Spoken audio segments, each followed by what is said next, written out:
So hello सबको, स्वागत है आपका हमारी आज की वन शॉट वीडियोस के पहले पार्ट में। इसमें जो है हम पुरानी क्लिप्स जो है पुरानी वीडियोस में से जो है हमने मोस्ट इंपॉर्टेंट जो टॉपिक्स हैं उनको कंबाइन करके हमने ये वन शॉट लेक्चर बनाया है। ये एग्जाम क्रैक करने के लिए बहुत ही ज़्यादा इंपॉर्टेंट है। इसे पूरा देखें, लाइक करें और इसमें कमेंट भी करें। अगर आपको कहीं भी इस वीडियो की एडिटिंग के दौरान हमसे जो गलतियाँ हुई हैं हम उसके लिए माफ़ी चाहते हैं। अगर आपको कहीं भी फालतू की इंट्रो दिखती है तो उसको आप स्किप कर सकते हैं।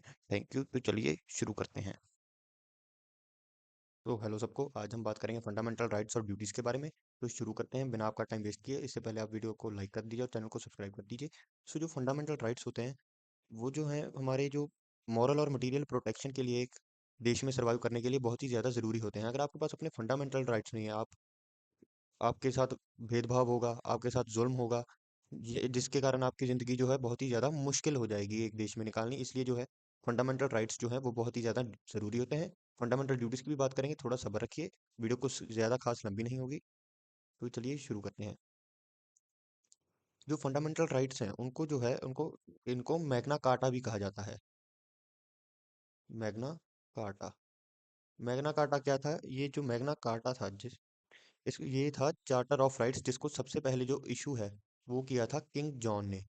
ये किंग जॉन कहाँ के थे? ये किंग जॉन थे इंग्लैंड के, और इन्होंने इसको इशू किया था साल 1215 में। पर जो हमारे कॉन्स्टिट्यूशन में है फंडामेंटल राइट्स, उनका जो सोर्स है वो बिल ऑफ राइट्स यूएसए के यानी कि यूएसए के कॉन्स्टिट्यूशन से वो लिया गया है।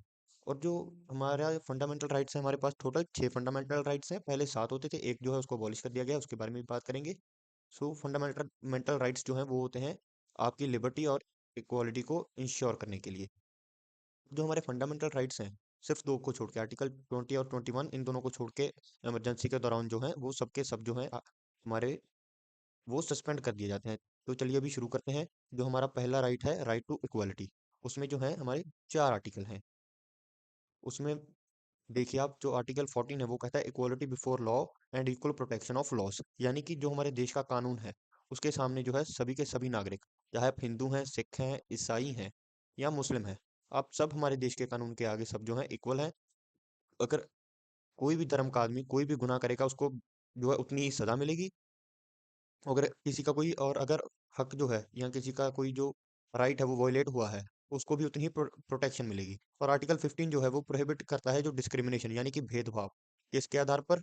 धर्म, जात, सेक्स, प्लेस ऑफ बर्थ और रेस। यानी कि अगर आप किसी भी धर्म के हैं, अगर आपके पास, जैसे मान लीजिए अगर आप किसी और धर्म के हैं और आप जहाँ पर रह रहे हो वहाँ पर मेजोरिटी लोग और धर्म के हैं और वो आपको जो है परेशान करते हैं, तो आपका जो है आर्टिकल 15 की वायलेशन हुई है। अगर आपके साथ डिस्क्रिमिनेशन होता है तो आप सीधा जो है सुप्रीम कोर्ट जा सकते हैं कि आपके जो फंडामेंटल राइट्स हैं उनकी जो है वायलेशन हुई है। जो आर्टिकल 16 है वो कहता है equality of opportunity in public employment, यानी कि जो सभी हैं, अगर पब्लिक एम्प्लॉयमेंट यानी कि सरकारी नौकरी, अगर सरकारी नौकरी जो है इसके लिए सभी जो है सभी बराबर के हकदार हैं। सो आर्टिकल 17 है अबॉलिशन ऑफ अनटचेबिलिटी, यानी कि पहले हमारे देश में एक परंपरा होती थी, जो लोग अपने आप को यानी कि जो अपर कास्ट के हैं वो जो छोटे जात के लोगों को टच नहीं करते थे। अगर उनका गलती से टच हो जाता था तो जो जिनको वो छोटी जात का यानी कि वो एग्जाम्पल देते थे कि मानते थे कि ये छोटी जात के हैं, तो उनको जो है वो बहुत ही ज़्यादा पनिशमेंट्स दी जाती थी, उनको जो है समाज से निकाल दिया जाता था और उनको मारा पीटा भी जाता था। और आर्टिकल 18 में जो कहता है वो है abolition of titles except military and academic titles, जैसे कि जो नवाब थे या राजा थे, इनके जो सारे टाइटल्स थे इनको जो है खत्म कर दिया गया था। अब हम बात करेंगे राइट टू फ्रीडम की। इसमें जो है हमको 6 फ्रीडम्स दी गई हैं। देखिए वो 6 की 6 फ्रीडम कौन सी है? स्पीच एंड एक्सप्रेशन, यानी कि आप कुछ भी कहीं भी बोल सकते हो और अपने विचार रख सकते हो। असेंबली यानी कि इकट्ठा होने की।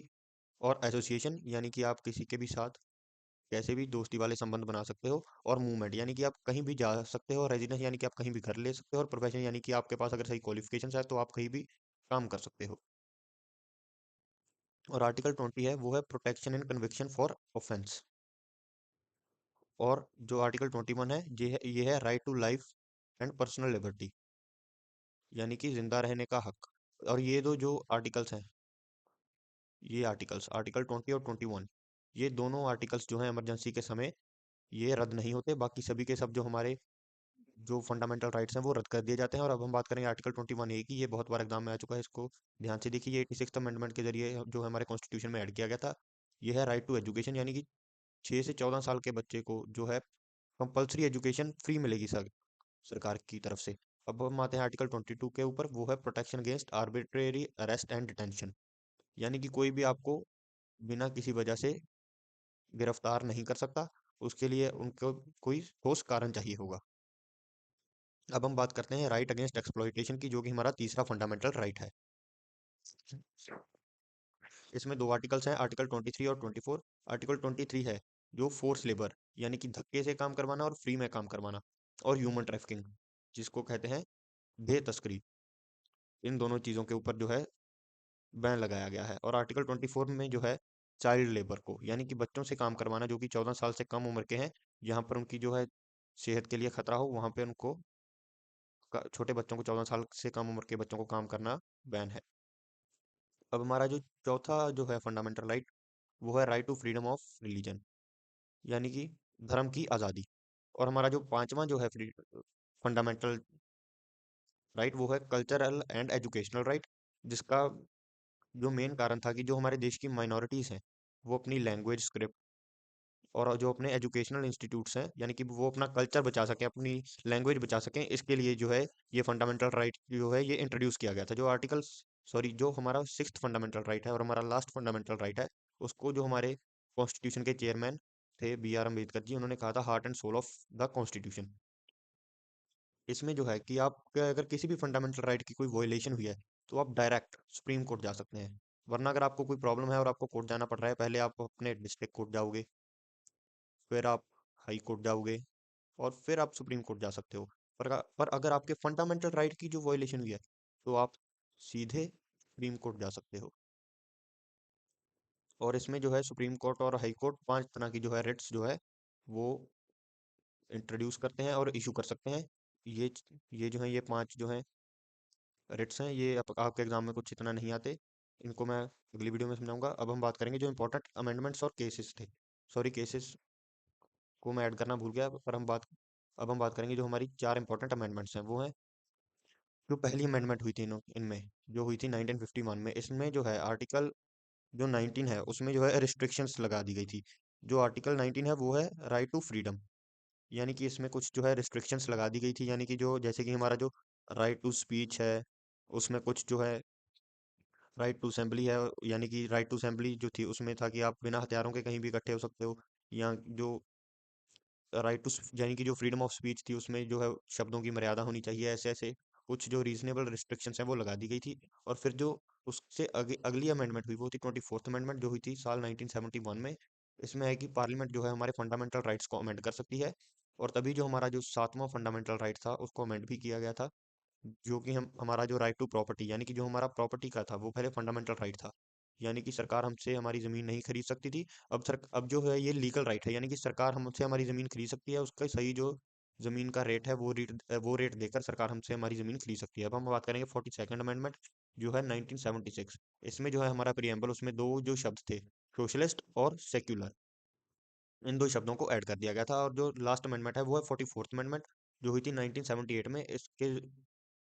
इसकी बात हम पीछे कर चुके हैं, जो है कि remove the right to property from fundamental rights, now article 300A। यानी कि आप देख सकते हैं जो पहले राइट टू प्रॉपर्टी था ये हमारा फंडामेंटल राइट होता था, अब इसको रिमूव करके क्या बना दिया गया है, लीगल राइट। यानी कि अब आपका जो है ये राइट टू प्रॉपर्टी आपका फंडामेंटल राइट जो नहीं रहा, ये अब आपका लीगल राइट है। अब हम बात करेंगे कुछ मिसलेनियस फैक्ट्स की, जो कि इनमें से पहला फैक्ट तो राइट टू प्रॉपर्टी है, जिसको हमने अभी डिस्कस किया है। और अब हम कुछ आर्टिकल्स की बात कर रहे हैं जो कि सिर्फ जो है हमारे देश के सिटीजन ही इंजॉय कर सकते हैं, वो है आर्टिकल 15, 16, 19, 29 और 30। और आर्टिकल 33 कहता है, ये पार्लियामेंट को जो है पावर देता है कि ये रिस्ट्रिक्ट कर सकते हैं और मॉडिफाई कर सकते हैं फंडामेंटल राइट्स, जो कि आर्म फोर्सेस, पैरामिलिट्री फोर्सेस और इंटेलिजेंस एजेंसीज के लिए है, क्योंकि इनमें जो है डिसिप्लिन होना बहुत ही ज़्यादा ज़रूरी है, और जो प्रॉपर डिस्चार्ज है ड्यूटीज़ का, यानी कि अपने एम को जो है पूरा करने के लिए वो इन चीज़ों में बदलाव कर सकती है हमारी पार्लियामेंट। अब हम बात करेंगे फंडामेंटल ड्यूटीज़ की। जो फंडामेंटल ड्यूटीज़ हैं वो हमारे कॉन्स्टिट्यूशन के 4th ए में लिस्टेड हैं, आर्टिकल 51A के अंडर। जो ये फंडामेंटल ड्यूटीज थी ये इंस्पायर हुई थी यूएसएसआर से, यानी कि जो अब का रशिया है, यूएसएसआर डिसइंटीग्रेट कर गया था और इसका जो मेजर सक्सेसर था वो रशिया था। और ये जो थे फंडामेंटल ड्यूटीज, ये स्वर्ण सिंह कमेटी की रिकमेंडेशन के, यानी कि इनकी सिफारिश की वजह से हमारे कॉन्स्टिट्यूशन में ऐड किए गए थे, और 42nd अमेंडमेंट करके इनको कॉन्स्टिट्यूशन में ऐड कर दिया गया था। पहले तो इसमें ओरिजिनल 10 ड्यूटीज थी, अब पर 2002 में 86th अमेंडमेंट करके इनको 11 ड्यूटीज कर दिया गया है। और ये जो ड्यूटीज हैं ये सिर्फ इंडियन सिटीजन्स के ऊपर ही लागू होती हैं, फॉरेनर्स के ऊपर नहीं। ये पर अगर आप ये सरकार जो है, सरकार हमसे एक्सपेक्ट करती है कि हम इनको जो फॉलो करेंगे।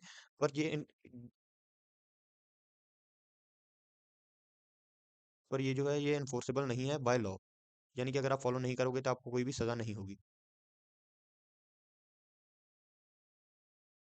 अब हम बात करेंगे कौन सी हमारी 11 फंडामेंटल ड्यूटीज हैं। वो है to abide by the constitution and respect its ideal institution, national flag and national anthem. यानी कि जो हमारा कॉन्स्टिट्यूशन है उसके आइडियल्स, इंस्टीट्यूशन और हमारा नेशनल फ्लैग और नेशनल एंथम, इसकी जो है हमको इज्जत करनी चाहिए। और इनमें से जो मेजर मेन मेन है वो मैं आपको बता देता हूँ, जो आपके एग्जाम में आए हैं या आ सकते हैं। इनमें से to safeguard public property and absorb violence. यानी कि अगर आप कोई धरना प्रदर्शन कर रहे हैं तो ये नहीं कि आप जो है हमारे देश की जो पब्लिक प्रॉपर्टी है उसको जला दें, जैसे कि सरकारी दफ्तर वगैरह। और to protect and improve natural environment, यानी कि जो हमारे फॉरेस्ट हैं, लेक्स हैं, रिवर्स हैं, वाइल्ड लाइफ है, उनको बचा के रखना और जानवरों को जो है दुख ना पहुंचाना। और हमारा जो हेरिटेज है उसको प्रिजर्व करना। और इसमें से है to defend the country, to uphold and protect sovereignty, unity and integrity. यानी कि हमारे देश की अखंडता और एकता को संभाल के रखना। अब हम बात करेंगे कि ये ज़रूरी क्यों है।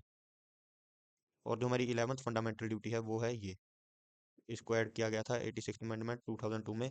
इसमें जो है कंपलसरी एजुकेशन थी, वो 6 से 14 साल के बच्चों को दी जा रही थी सरकार की तरफ से। और ये अब हम बात करेंगे कि ये फंडामेंटल ड्यूटीज ज़रूरी क्यों है। ये जो है हमारे देश के नागरिकों को अंदर जो है नेशनलिज्म की भावना जगाने के लिए है। जो मेन मैं आपको बता दूं, बहुत ज़्यादा कुछ बड़ा चढ़ा चढ़ा कर नहीं बताऊंगा। ये ज़रूरी है नेशनलिज्म की फीलिंग के लिए। अगर हम बात करें क्या फंडामेंटल ड्यूटीज एनफोर्सेबल हैं, तो नहीं। पर इनमें से अगर जो कुछ ऐसी चीज़ें हैं जिनके लिए आपको पेनल्टी भी हो सकती है और आपको जेल भी हो सकती है। जैसे कि अगर आप हमारे नेशनल फ्लैग का जो है अपमान करोगे तो आपको prevention of insults to national honour act 1917 के तहत आपको सजा भी मिल सकती है और आपके ऊपर पेनल्टी भी लग सकती है। पर जो हमारी पार्लियामेंट है वो इसके खिलाफ लॉ भी बना सकती है कि अगर कुछ जो ऐसा गलत करते हैं लोग। तो अब हम बात करते हैं कि इनमें डिफरेंस क्या होता है फंडामेंटल राइट्स और फंडामेंटल ड्यूटीज में। सो जो फंडामेंटल राइट्स हैं ये तो हमारे देश के इंडिविजुअल्स को सरकार देती है, पर जो फंडामेंटल ड्यूटीज हैं ये सरकार हमसे एक्सपेक्ट करती है कि हम इनको निभाएंगे। और जो फंडामेंटल राइट्स है ये इंस्पायर हुए थे यूएसए के कॉन्स्टिट्यूशन से, और फंडामेंटल ड्यूटीज इंस्पायर हुई थी हमारी यूएसएसआर से।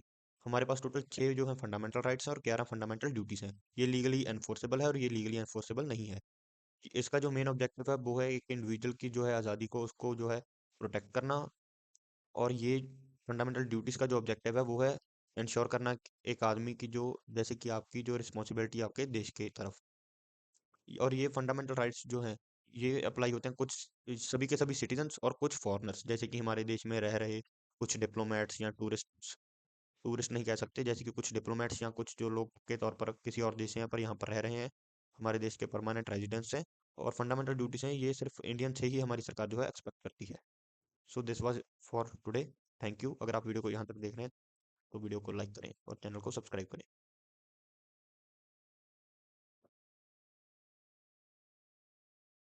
सो हेलो सभी बच्चों को, आज हम बात करेंगे हमारी वीडियो में डीपीएसपी की, जिसकी फुल फॉर्म है directive principles of state policy. यानी कि कुछ ऐसे जो प्रिंसिपल्स जो हमारी स्टेट को चलाने के लिए बहुत ही ज़्यादा जो ज़रूरी होते हैं एक स्टेट को अच्छे से वर्क करने के लिए। पर ये जो हम इनको कह सकते हैं कि ये कुछ ऐसे अधिकार हैं जो सरकार को, हम कह सकते हैं कि ये उनके सरकार की मॉरल्स की लिस्ट में आते हैं।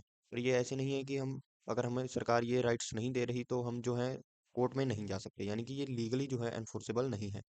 अब हम बात कर रहे हैं कि ये ऐसे आई क्यों, कि सरकार ने इनको ऐसे अधूरा छोड़ा क्यों। क्योंकि जब हम देश के लिए, हमारे जो स्वतंत्र सेनानी थे जो, उन्होंने बहुत ही ज़्यादा स्ट्रगल किया था जो इंडियन इंडिपेंडेंस के लिए।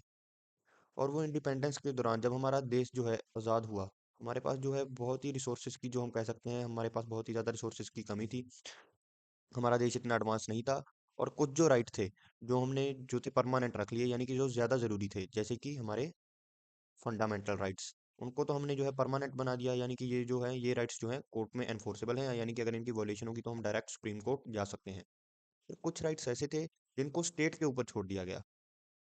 यानी कि जैसे जैसे इंडिया डेवलप होगा उन चीज़ों को हम फंडामेंटल राइट्स में कन्वर्ट कर देंगे। जैसे कि एक ऐसा डायरेक्टिव प्रिंसिपल जो डीपीएसपी के अंडर आता था जो था compulsory education from for children under as 16 to 14, यानी कि 6 से 14 साल की उम्र के बच्चों को जो फ्री एजुकेशन थी, वो हमारे देश के पास पहले इतनी जो इकोनॉमिक जो है पावर नहीं थी। ये डीपीएस में भी आता था, अब ये फंडामेंटल राइट्स में आता है। अब हम बात करेंगे डीपीएसपी हमारे कॉन्स्टिट्यूशन में कहाँ है। हमारे कॉन्स्टिट्यूशन में डीपीएसपी है पार्ट 4 में, और इसके अंदर आर्टिकल आते हैं आर्टिकल 36 से आर्टिकल 51। और हमने डीपीएसपी बोरो कहाँ से किया है, जैसे कि आपको पता है कि हमने कॉन्स्टिट्यूशन बहुत अलग अलग जगह से बोरो किया है। हमने जो डीपीएसपी है इसको हमने आयरिश कॉन्स्टिट्यूशन से बोरो किया था। अब हम बात करेंगे फीचर्स ऑफ डीपीएसपी की। सो जो डीपीएसपी जो है ये नॉन जस्टिकेबल है, यानी कि अगर हमें ये गवर्नमेंट हमें ये जो राइट्स इसके अंदर मेंशन किए गए हैं डीपीएसपी में, इनकी भी हम बात करेंगे, अगर हमें ये नहीं मिल रही तो हम कोर्ट में नहीं जा सकते। पर डीपीएसपी होता क्यों है, यानी कि जो सोशल और इकोनॉमिक डेमोक्रेसी है उसके प्रमोशन के लिए, यानी कि एक स्टेट में, यानी कि एज अ ग्रुप वेलफेयर लाने के लिए एक देश में, उसके लिए ही डीपीएसपी जो है होता है। और स्टेट के ऊपर एक जिम्मेवारी है कि अगर ये कोई भी लॉ बना रहे हैं तो लॉ बनाते समय इनको जो है डीपीएसपी के जो प्रिंसिपल्स हैं इनको अपने दिमाग में रखना होगा। ये बहुत ही ज्यादा जरूरी है। और जो डीपीएसपी है ये 3 हिस्सों में डिवाइडेड है। वो 3 हिस्से कौन से हैं? सोशलिस्ट, गांधीयन और लिबरल प्रिंसिपल्स, जिनके बारे में अब हम बात करेंगे। सो जैसे कि आप यहाँ पर देख सकते हैं, जो सोशलिस्ट प्रिंसिपल्स हैं, यानी कि जो सब लोगों को जो लोगों की वेलफेयर के लिए, यानी कि जिसके अंडर लोगों को सबको इक्वल दर्शाने की जो बात की गई है, जैसे कि सबके लिए इक्वल पे के लिए इक्वल वर्क, सोशल इकोनॉमिक और political justice, right to work, education and public assistance, living wage for workers, ये सब। अब मैं इनमें से आपको जो है इंपॉर्टेंट इंपॉर्टेंट आर्टिकल्स हैं उनके मैं पहले आगे टिक लगा देता हूँ। एक तो है हमारा आर्टिकल 39, ये वाला आर्टिकल, और हमारा आर्टिकल 40 और 47, आर्टिकल 44 और आर्टिकल 51। ये आर्टिकल्स हैं, ये ज्यादा इंपॉर्टेंट है। अब हम बात करेंगे गांधीयन प्रिंसिपल्स, यानी कि जो गांधी जी की विचारधारा थी और जो वो चाहते थे जब देश आजाद हुआ था। जैसे कि आर्टिकल 40 में जिक्र किया गया है विलेज पंचायत का।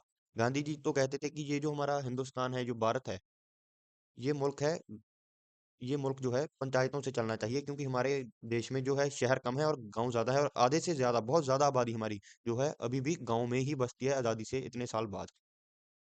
और अगला आर्टिकल है डीपीएसपी में आर्टिकल 46।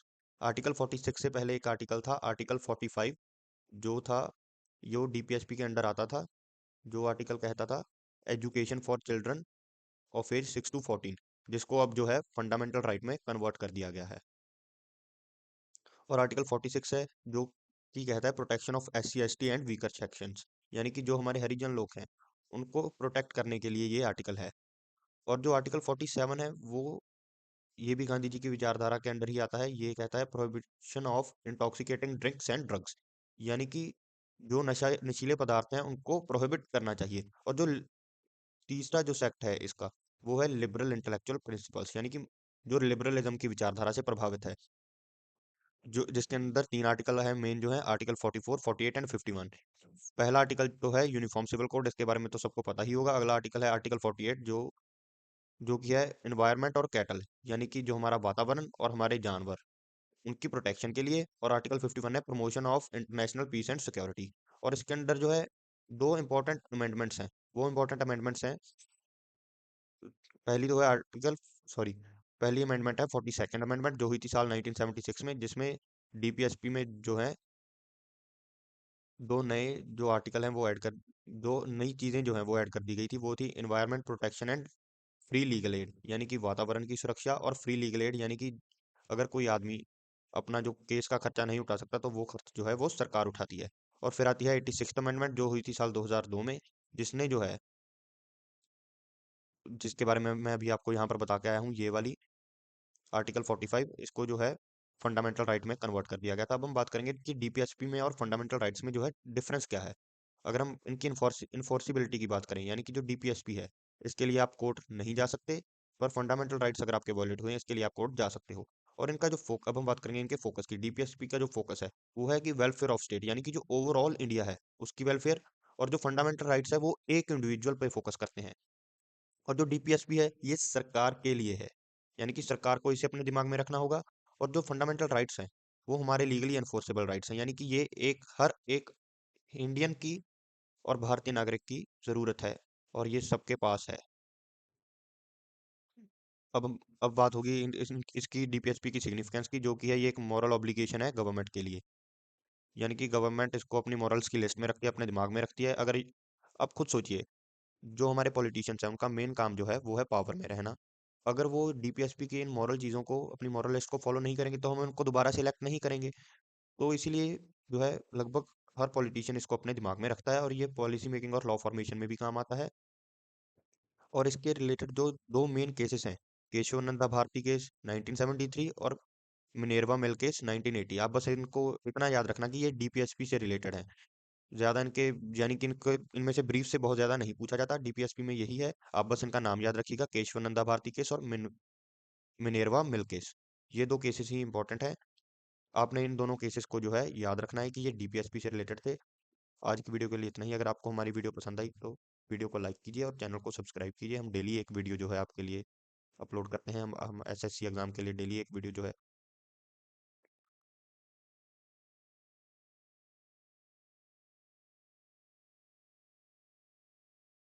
तो हेलो स्टूडेंट्स, आज हम बात करेंगे सिटीजनशिप इन इंडिया, उसके रिलेटेड जो इंपॉर्टेंट आर्टिकल्स, टर्म्स और अमेंडमेंट्स जो हुई हैं कॉन्स्टिट्यूशन में, उन सब के बारे में बात करेंगे हम। और वीडियो को एंड तक देखना, ये कोई बहुत कुछ खास लंबी नहीं होगी। अगर आप पहली बार आए हैं तो चैनल को सब्सक्राइब कर दीजिए और वीडियो को लाइक कर दीजिए। तो सिटीजनशिप जो है वो डिसाइड करती है कि आप, इसका मतलब होता है नागरिकता, यानी कि आप जो हैं, प्रोबेबिलिटी ज़्यादा है कि अगर आप ये वीडियो देख रहे हैं तो आप इंडिया के ही नागरिक होंगे। सिटीजनशिप जो है वो लीगल स्टेटस होता है, जो एक इंडिविजुअल को जो है पूरे अपने अधिकार और रिस्पॉन्सिबिलिटीज, एक देश में जो एक नागरिक रहता है वो सारे अधिकार जो हैं वो उसके नागरिकता के लिए उसको मिलते हैं। यानी कि अगर आप इंडिया के नागरिक हो तो आप यहाँ पे वोट कर सकते हो, तो आप यहाँ पे जो है आप पार्टिसिपेट कर सकते हो, आप गवर्नमेंट जॉब जो है वो आपको मिलेगी, आप अगर इंडियन सिटीजन हो। ये यानी कि ये कुछ पक्ष होते हैं, और आप जो है आपकी भी कुछ जिम्मेदारियां होती हैं अगर आप सिटीजन हैं, और आपको कुछ रूल्स जो हैं वो भी फॉलो करने पड़ते हैं। अब हम बात करेंगे दो टर्म्स की, सिटीजन और एलियन के बीच की। सिटीजन जो है एक आदमी जैसे कि आप हो, आप सिटीजन हो इंडिया के, आपको यहाँ पे वोट करने का हक है, आपको यहाँ के पे गवर्नमेंट जॉब्स लेने का हक है। और एलियन जो है ये टर्म जो है वो एक फॉरेनर के लिए यूज की जाती है, जिसके पास सभी अधिकार नहीं होते। और जो एक फॉरेनर है वो होता है कोई टूरिस्ट, इमिग्रेंट या फिर कोई डिप्लोमेट। और ये ऐसे होते हैं, यानी कि ये देखिए जो टूरिस्ट है या इमिग्रेंट है, ये किसी और देश से है। यानी कि अगर आप देखिए, जो एलियन टर्म है, जैसे कि आप अगर किसी बड़े शहर से हो और आपने कहीं कोई अंग्रेज देखा होगा, उसके लिए टर्म यूज होगी कि वो एलियन है, वो हमारे इंडिया के लिए एलियन है, वो नहीं जो आप जो कॉन्स्पिरेसी थ्योरीज देखते हैं वो नहीं। अब हम बात करते हैं कि सिटीजनशिप की डेमोक्रेसी में इतनी ज़्यादा ज़रूरत क्यों है। ये एक नेशनल आइडेंटिटी होती है, इसके तहत आपको कुछ राइट्स और ड्यूटीज़ जो हैं वो आपको मिलते हैं। और ये है जो सरकार को गवर्नेंस और पॉलिसी मेकिंग के लिए मदद करता है सिटीजनशिप। अब हम बात करते हैं कॉन्स्टिट्यूशनल प्रोविजंस जो हैं, यानी कि जो इंपॉर्टेंट जो आर्टिकल्स हैं वो सिटीजनशिप के बारे में क्या कहते हैं, उनके लिए हम जो है बात करेंगे। देखिए, जो सिटीजनशिप है उसमें ये सिर्फ इतने ही आर्टिकल हैं जो मेन हैं, जो आपके काम में आते हैं, आपने इनको अच्छे से याद करना है। जो आर्टिकल 5 है वो कहता है citizen of people who are residing in India at commencement of constitution, यानी कि जब कॉन्स्टिट्यूशन बना है, जो उस समय इंडिया में रह रहे हैं, यानी कि 26 जनवरी 1950, इस समय में जो लोग इंडिया में रिसाइड कर रहे हैं वो जो है वो इंडिया की सिटीजनशिप के लिए एलिजिबल हैं। और जो आर्टिकल 6 है वो कहता है citizenship for migrant from Pakistan who came to India before 19 July 1948, यानी कि जो कुछ हिंदू या सिख, कुछ मुस्लिम भी आए थे वहां से वापस जो चले गए थे, उनके लिए भी आर्टिकल है, वो आगे बताऊंगा। पर पहले हम आर्टिकल 6 की बात करते हैं, जो कि सिटीजन जो पाकिस्तान से इंडिया आए थे, ज़्यादा पॉपुलेशन उनमें से सिख सिख और हिंदुओं की पॉपुलेशन ज़्यादा थी, जो पाकिस्तान से इंडिया आए 19 जुलाई 1948 के समय, यानी इस समय, और इंडिया आए और 6 महीने तक रहे, वो भी जो है वो एलिजिबल हैं इंडियन सिटीजनशिप के लिए। और यानी कि वो भी इंडिया के सिटीजन ही माने जाएंगे और उनको सभी जो है वो राइट्स हैं वो मिलेंगे। और जो आर्टिकल 7 है वो ये कहता है citizenship for those who migrated to Pakistan but later return under resettlement permit, यानी कि जो इंडिया से पाकिस्तान चले तो गए थे पर वापस आ गए, जिसकी बात मैं पहले कर रहा था, ये वो है आर्टिकल 7 उसकी बात करता है, यानी कि वो भी जो इंडियन सिटीजनशिप है उसके लिए एलिजिबल है। और आर्टिकल 8 कहता है citizenship for Indians living abroad who registered with Indian consulate, यानी कि अगर आप काम की वजह से या किसी और कारण की वजह से आप बाहर रह रहे हैं, तो यानी कि अगर आप पढ़ाई के लिए, यानी कि अगर आप इंटरनेशनल स्टूडेंट हो या आप कुछ भी करने के लिए बाहर, आप इंडिया से बाहर डिसाइड कर रहे हो, तभी भी आप इंडिया के सिटीजन ही रहोगे जब तक आप वॉलेंटरली यानी कि अपनी मर्जी से इंडिया की जो सिटीजनशिप है उसको नहीं छोड़ते, या किसी और देश की सिटीजनशिप जो है खुद नहीं अक्वायर कर लेते। अगर आप किसी देश की जो सिटीजनशिप है खुद अक्वायर कर लेते तो इंडिया की जो आपकी सिटीजनशिप है वो खुद कैंसिल हो जाती है। अब हम बात करेंगे आर्टिकल 9 की, जो कहता है Indian citizenship is lost if a personal voluntarily acquires citizenship of another country, जिसकी बात मैं पीछे कर चुका हूँ।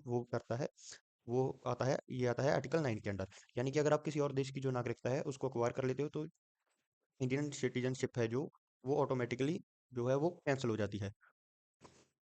और आर्टिकल 10 कहता है ensure that once citizenship is acquired under these provisions it continues unless revoked by law.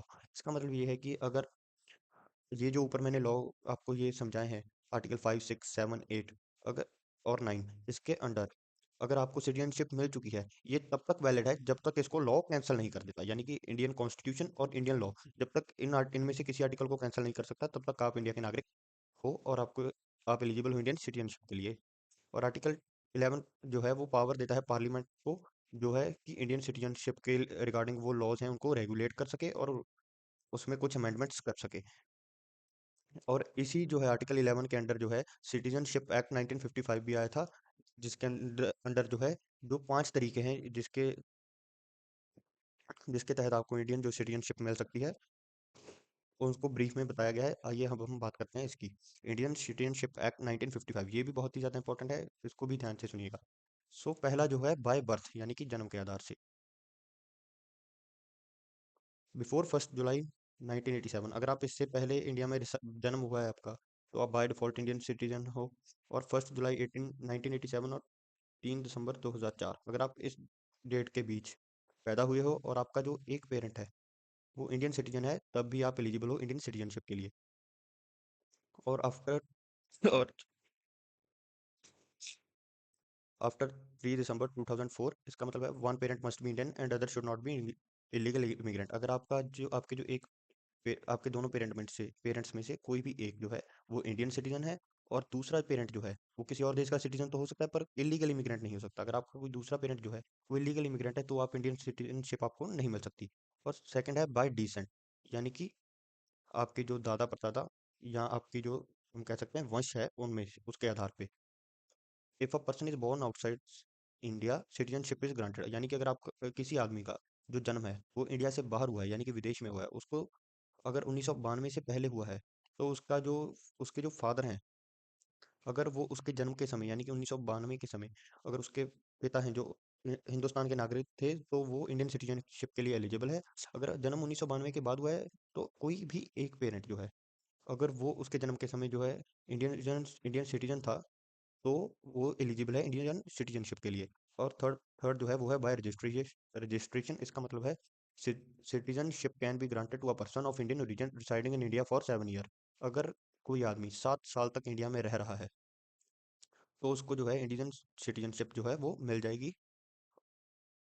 अब आता है अगेन नेचुरलाइजेशन, इसका मतलब है कोई फॉरेनर जो है वो इंडिया में कैसे सिटीजन बन सकता है। अगर वो इंडिया में 12 साल तक रहा है और जो है उसका जो कैरेक्टर अच्छा यानी कि उसने कोई क्राइम नहीं किया या कोई और वॉयलेशन नहीं की और उसका जो नॉलेज है वो इंडियन कल्चर के रिगार्डिंग जो है वो अच्छी है, सो दैट्स इट। इसके लिए जो है उसको जो है इंडियन सिटीजनशिप जो है वो ग्रांट हो जाती है। और जो फिफ्थ है वो है बाय इनकॉर्पोरेशन ऑफ टेरिटरीज का मतलब है if a new territory becomes part of India. जैसे कि अगर हमारा देश जो है किसी और ज़मीन के टुकड़े को एक्वायर कर लेता है और जो वहाँ की पॉपुलेशन है वो इंडियन सिटीजनशिप बन जाएगी नेचुरली। जैसे कि 1975 में जो इंडिया ने जो है सिक्किम के साथ नेगोशिएशंस करके सिक्किम को इंडिया के साथ जो है मिक्स कर लिया था यानी कि सिक्किम इंडिया का पार्ट बना लिया था, तो जो सिक्किम के लोग थे वो बाय डिफॉल्ट ऑटोमेटिकली जो है वो इंडियन सिटीजनशिप्स बन गए थे। तो अगर हम बात करें कि सिटीजनशिप, अब हमने बात की थी कि सिटीजनशिप मिलती कैसे, अब हम बात करेंगे कि वो कैंसिल कैसे होती है। तो वो कैंसिल होती है अगर कोई आदमी जो है वो खुद अपनी मर्जी से जो है इंडियन सिटीजनशिप जो है गवर्नमेंट को जो है अप्लाई करके अपनी मर्जी से छोड़ता है। एक तो वो हो गया, सेकंड है टर्मिनेशन। इसका मतलब है कि अगर कोई आदमी ने किसी देश की जो है वो किसी देश की सिटीजनशिप उसने खुद अक्वायर कर ली तो इंडियन सिटीजनशिप जो है वो उसकी ऑटोमेटिकली खुद ब खुद कैंसिल हो जाएगी। और थर्ड जो है वो है डेप्रीवेशन, इसका मतलब है गवर्नमेंट जो है वो सिटीजनशिप को जो है वो कैंसिल कैसे कर सकती है। वो है अगर आपने जो सिटीजनशिप लेने के समय कुछ फ्रॉड किया यानी कि कुछ झूठे दस्तावेज या कुछ झूठा रिकॉर्ड वगैरह, यानी कि आपने कोई झूठा रिकॉर्ड जो पेश कर दिया यानी कि आप 7 या 12 साल रह रहे हो, आपने कुछ इसके रिगार्डिंग कुछ फेक डॉक्यूमेंट्स किए और वो बाद में आप जो है आप पकड़े गए इसलिए आपकी जो सिटीजनशिप है वो रिवोक कर दी जाएगी। या आपने कोई डिसलॉयल्टी दिखाई है या कोई ऐसे क्रिमिनल एक्ट्स किए हैं जो इंडिया की सिक्योरिटी के अगेंस्ट हैं, तब भी आपकी जो सिटीजनशिप होती है वो रिवोक कर देते हैं, कैंसिल कर देते हैं। या आप इलीगल ट्रेडिंग या आप दुश्मन के साथ मिलकर, यानी कि यहाँ जिस देश के इंडिया के साथ अच्छे रिलेशंस नहीं है, आप उसके साथ कुछ काम कर रहे हो जो कि इंडिया की सिक्योरिटी के लिए जो है डेंजरस है, उसके तहत भी जो है आपकी सिटीजनशिप है उसको रिवोक कर देते हैं। और अब हम बात करेंगे जो इंपॉर्टेंट अमेंडमेंट्स थी 1986 में, जो है जो अमेंडमेंट हुई थी, पहली अमेंडमेंट हुई थी सिटीजनशिप के जो आधार पे हुई थी। 1986 वाली अमेंडमेंट पहली अमेंडमेंट थी। इसने जो है made citizenship by birth more restrictive, यानी कि अगर आपका जो बर्थ के रिलेटेड एलिजिबिलिटीज हैं उनको ज़्यादा रिस्ट्रिक्ट कर दिया था। और 2003 अमेंडमेंट में दो चीज़ें इंट्रोड्यूस हुई थी। एक तो था नेशनल रजिस्टर ऑफ सिटीजन्स। इसके तहत जो थे, जो इंडियन सिटीजन्स थे, उनको इसके बीच में नेशनल रजिस्टर ऑफ सिटीजन में एनआरसी में ऐड किया था।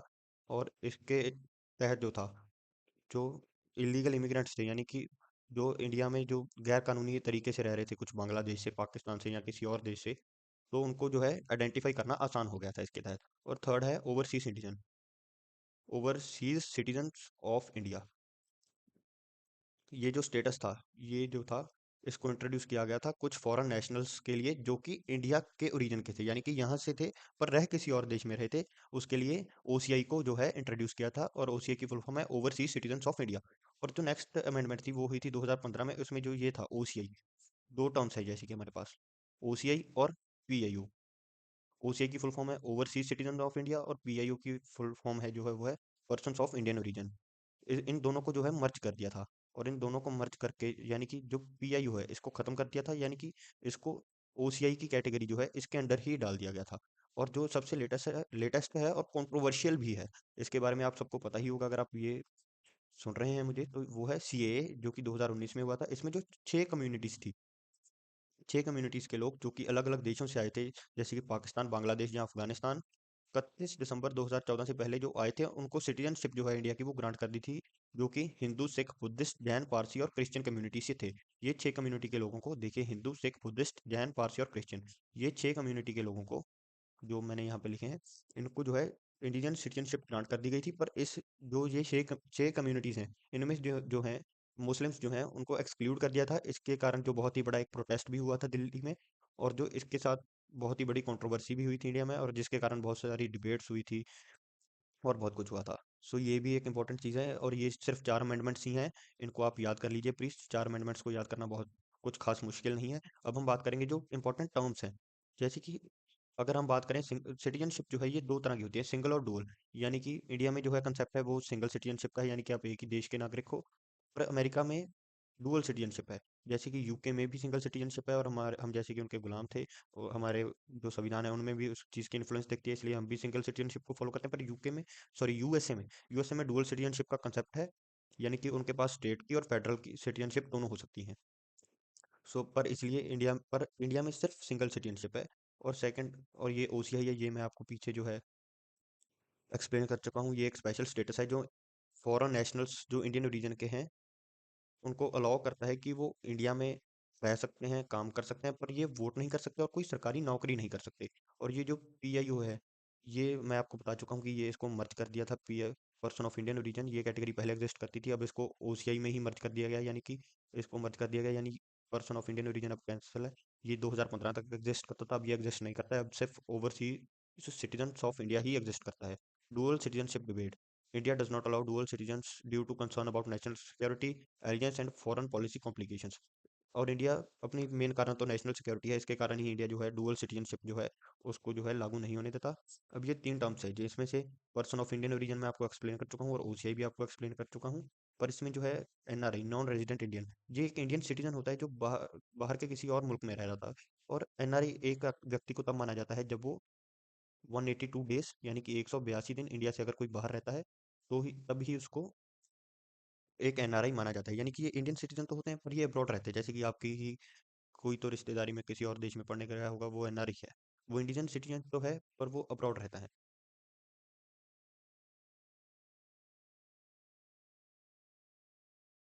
तो हेलो सबको, स्वागत है आपका हमारी आज की वीडियो में। आज हम बात करेंगे लोकपाल और लोकायुक्ता के बारे में। तो चलिए शुरू करते हैं बिना आपका टाइम वेस्ट किए। तो जो लोकपाल है, ये हम कह सकते हैं एक तरह के एंटी करप्शन इंस्टीट्यूशन है इंडिया में, जो कि करप्शन के यानी कि भ्रष्टाचार के खिलाफ काम करते हैं। ये जो है एक स्टैच्यूरी बॉडी है। यानी कि स्टैच्यूरी बॉडी का मतलब होता है जो बॉडी किसी ना किसी जो है हमारे कॉन्स्टिट्यूशन के एक्ट के अंदर जो है डिस्क्राइब की गई हो, या वैसे किसी एक्ट के अंदर डिस्क्राइब की गई हो, उन बॉडीज को स्टैच्यूरी बॉडीज जो है डिस्क्राइब किया जाता है। और ये जो है ये कोई कॉन्स्टिट्यूशनल बॉडी नहीं है, याद रखिएगा। लोकपाल और लोकयुक्ता ये दोनों जो हैं ये कोई कॉन्स्टिट्यूशनल बॉडीज नहीं है। लोकपाल जो है ये तो सेंटर में काम करता है, और लोकयुक्ता जो है ये स्टेट बॉडी है। यानी कि लोकपाल जो है सेंटर में काम करता है और लोकयुक्ता स्टेट लेवल पे काम करता है।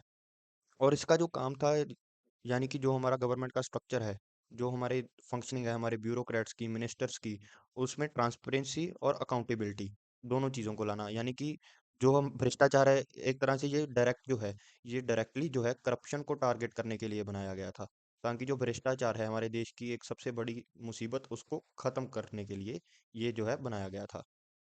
और अगर हम बात करें कि इसका हिस्टोरिकल बैकग्राउंड क्या है, तो पहली बार ये जो है ये बहुत मुश्किल से जो है हमारे देश में पास किया गया था। यानी कि हमारे देश में इसको इम्प्लीमेंट करने में बहुत ज़्यादा मुश्किल आई थी। पहली बार तो जो ये है ये प्रपोज किया गया था साल 1966 में बाय एआरसी। एआरसी की फुल फॉर्म है एडमिनिस्ट्रेटिव रिफॉर्म्स कमीशन, जो कि मोरारजी देसाई के लीडरशिप के अंडर थी।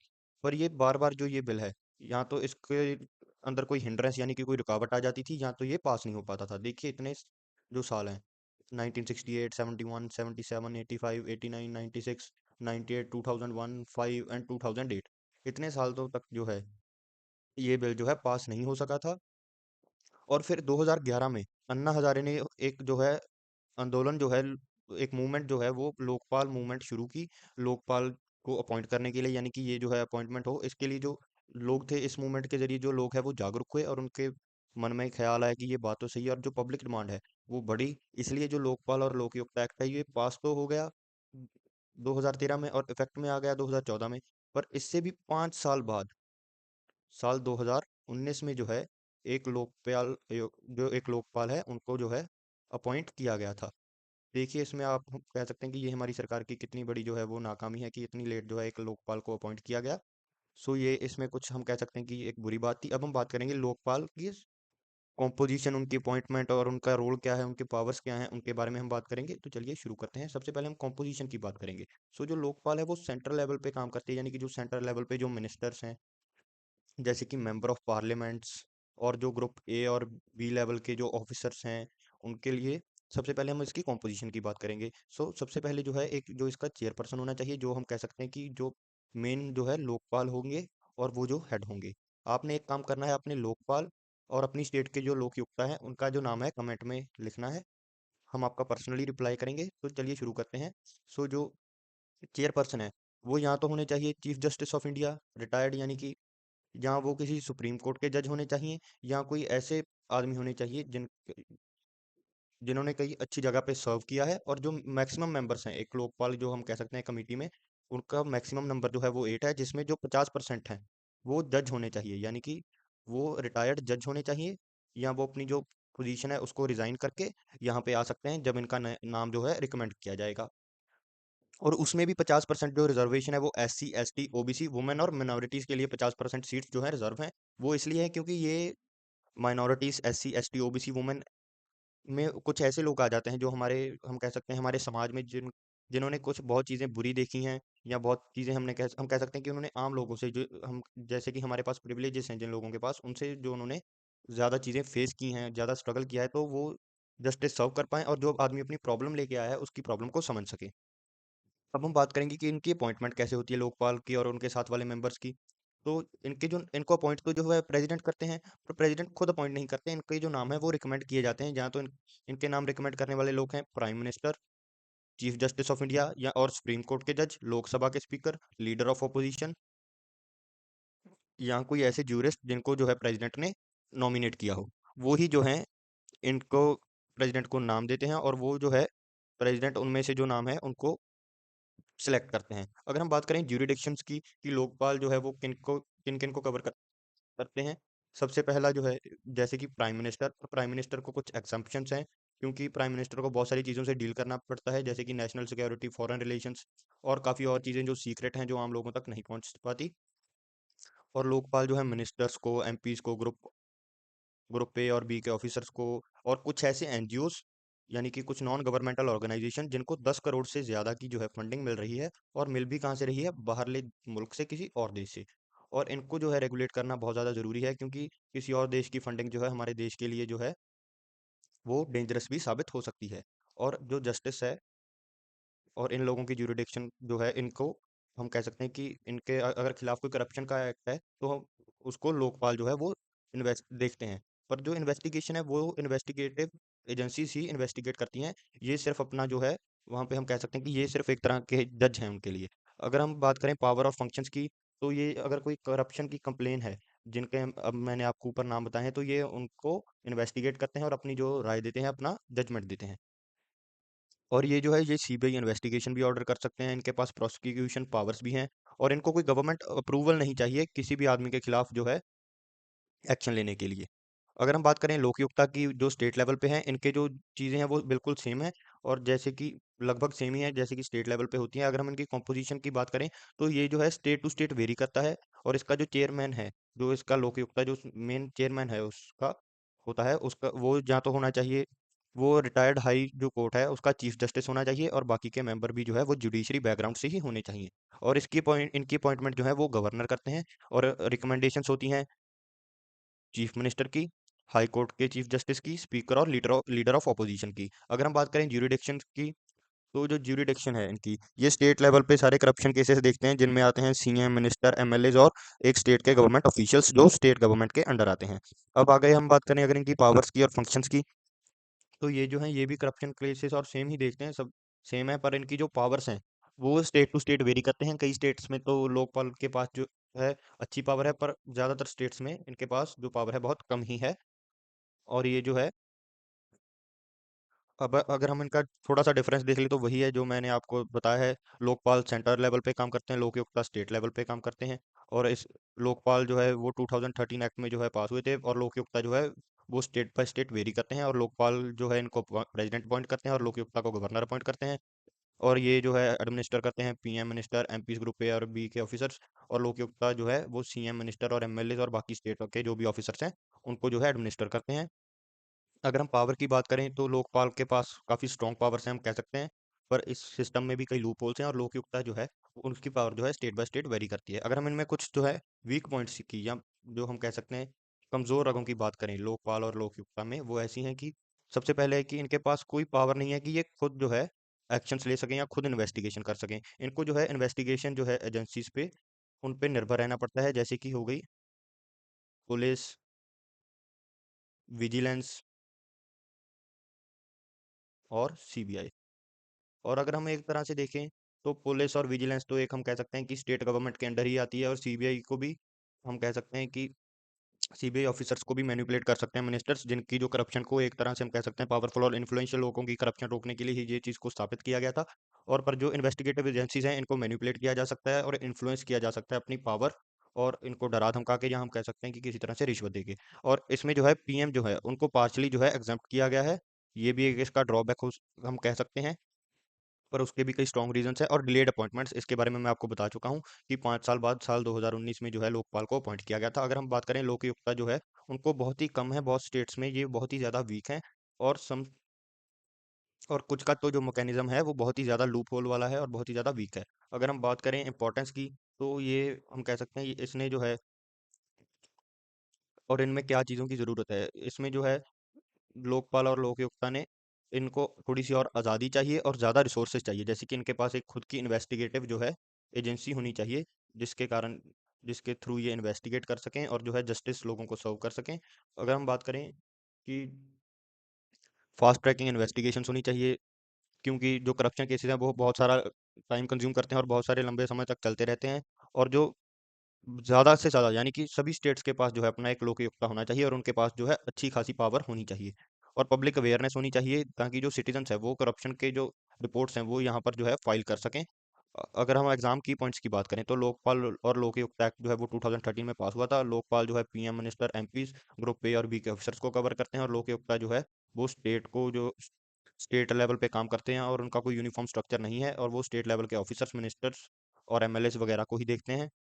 अगर हम बात करें सिलेक्शन कमिटीज जो है, उसमें सिलेक्शन कमेटी जो लोकपाल की है उसमें पीएम होते हैं, चीफ जस्टिस ऑफ इंडिया होते हैं, स्पीकर होते हैं, लीडर ऑफ अपोजिशन होते हैं और इन्फ्लुएंशियल ज्यूरिस्ट कह सकते हैं हम, जहाँ जो अच्छे ज्यूरिस्ट हैं वो भी होते हैं।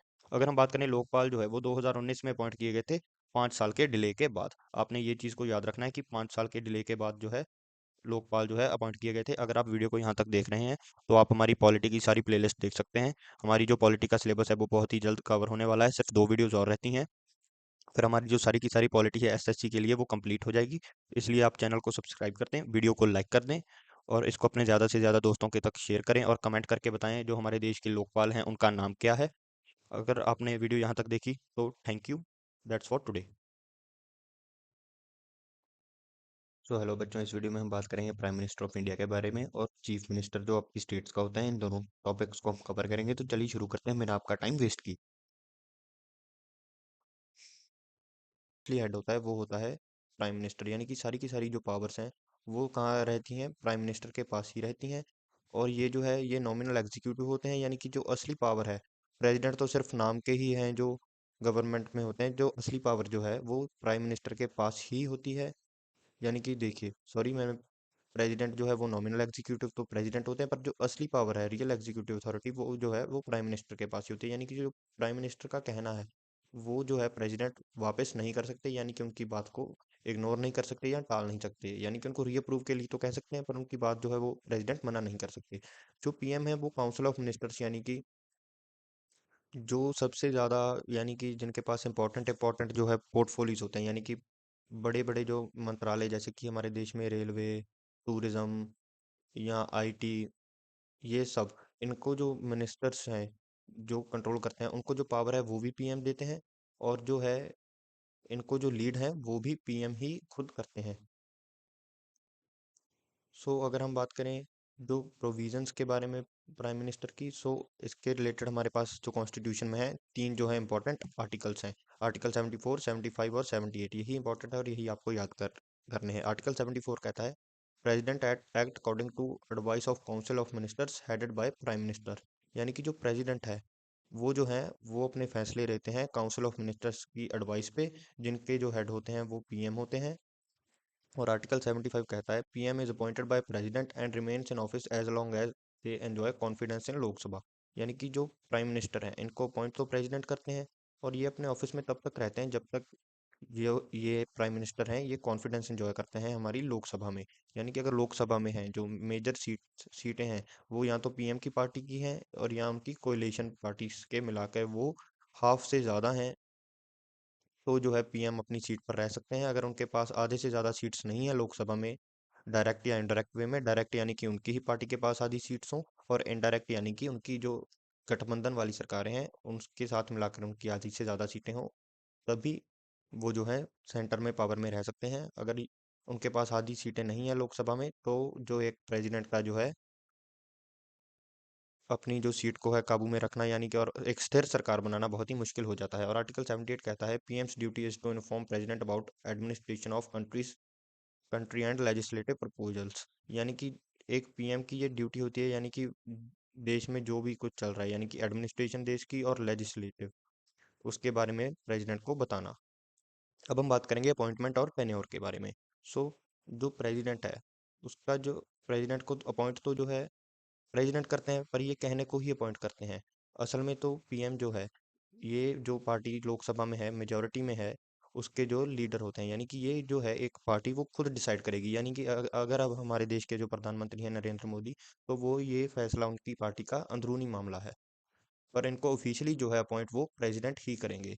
और अगर और अगली प्रोविजन में लिखा है if no party has clear majority, कि अगर किसी पार्टी के पास क्लियर मेजोरिटी यानी कि आधी सीट्स किसी भी पार्टी के पास नहीं है, तो प्रेसिडेंट में invite the largest coalition to form government. यानी कि जो प्रेसिडेंट है वो गठबंधन के लिए जो है पॉलिटिकल पार्टीज को जो है वो न्योता देंगे, यानी कि आप जो है आप गठबंधन करें और देश में जो है वो सरकार बनाएं। और अगला पॉइंट है if no majority is secured the PM must prove their majority in Lok Sabha within given time.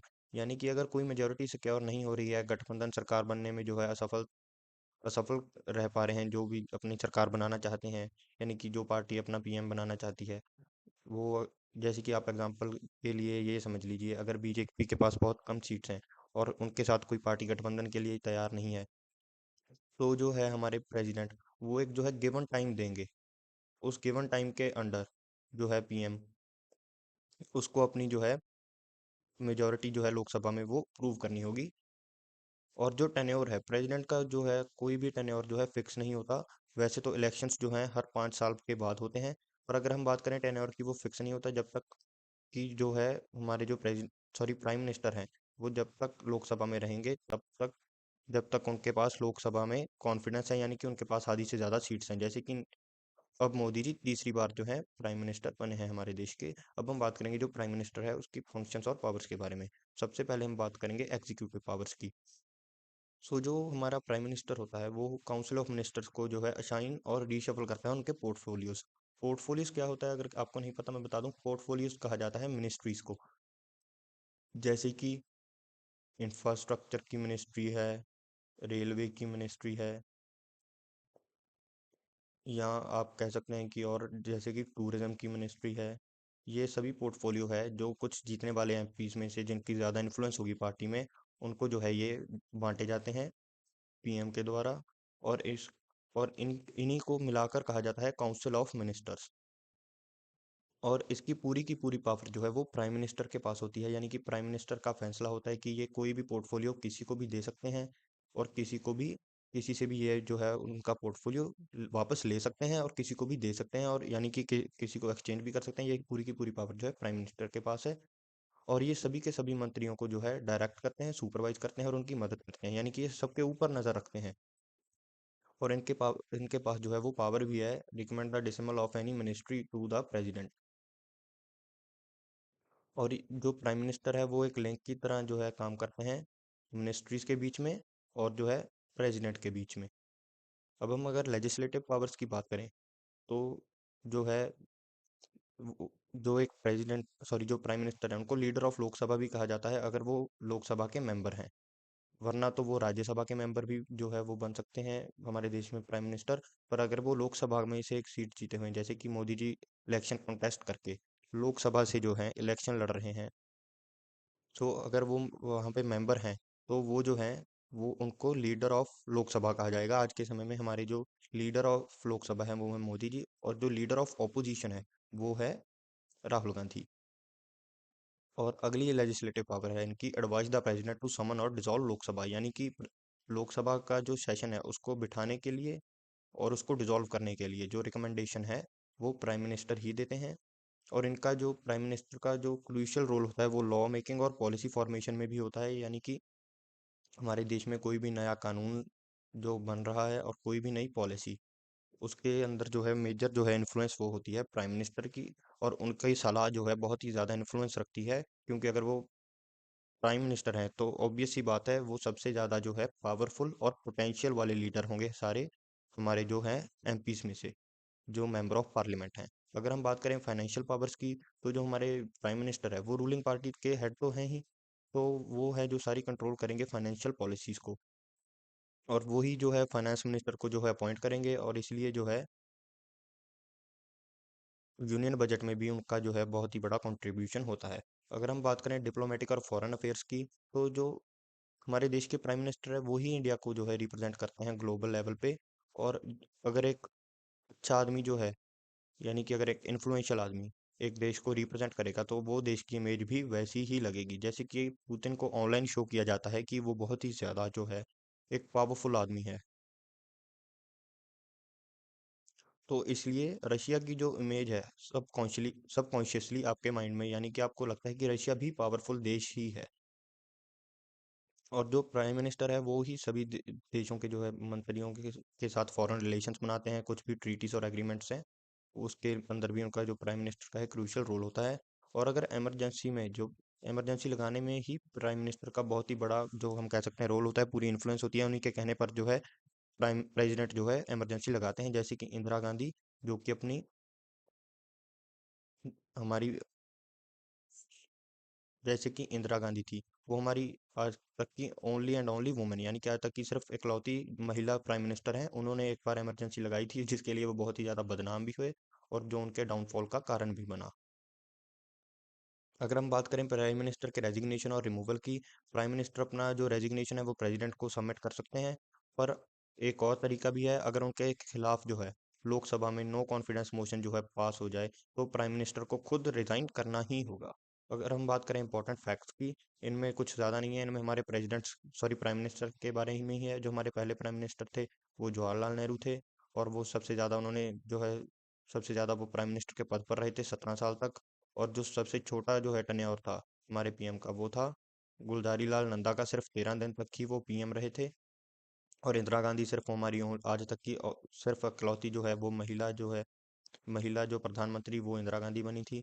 और पहले नॉन कांग्रेस के पीएम थे मोरारजी देसाई, ये सिर्फ 2 साल तक, मोरारजी देसाई सिर्फ 2 साल जो तक है ही पी मोरारजी देसाई सिर्फ 2 साल तक ही पीएम रहे थे। और उन्होंने अपना टेन्योर जो है 5 साल का पूरा होने से पहले ही इन्होंने रिजाइन कर दिया था। और हमारे आपके तो हेलो एवरीवन, आज हम बात करेंगे चीफ मिनिस्टर के बारे में आज की वीडियो में। तो चलिए शुरू करते हैं बिना आपका टाइम वेस्ट किए। तो सबसे पहले मैं आपको बताऊंगा कि चीफ मिनिस्टर बनता कैसे है।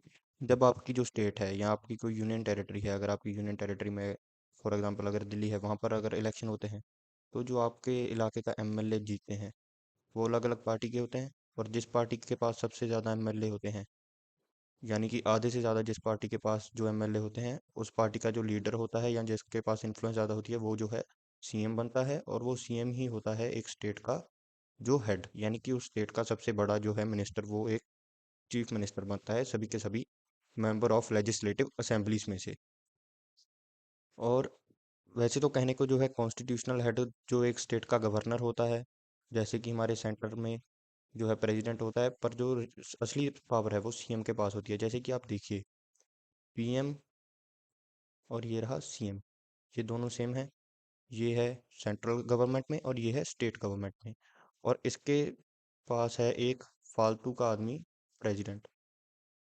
फालतू का आदमी नहीं कह सकते, हम कह सकते हैं कि जो सिर्फ नाम के लिए ही है सिर्फ, पर असली पावर तो है इन दोनों के पास है। और सीएम के पास जो है वो गवर्नर है। यानी कि ये दोनों सिर्फ नाम के हेड होते हैं, पर असली पावर जो है वो पीएम और सीएम के पास ही होती है।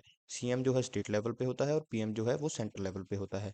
यानी कि ये दोनों ही अपनी जो काउंसिल ऑफ मिनिस्टर्स हैं उनको जो है वो होल्ड करते हैं। इनके पास है जो पावर होती है, यानी कि ये किसी भी मंत्री को अपने अंडर कोई भी मिनिस्ट्री दे सकते हैं, उनसे मिनिस्ट्री छीन सकते हैं।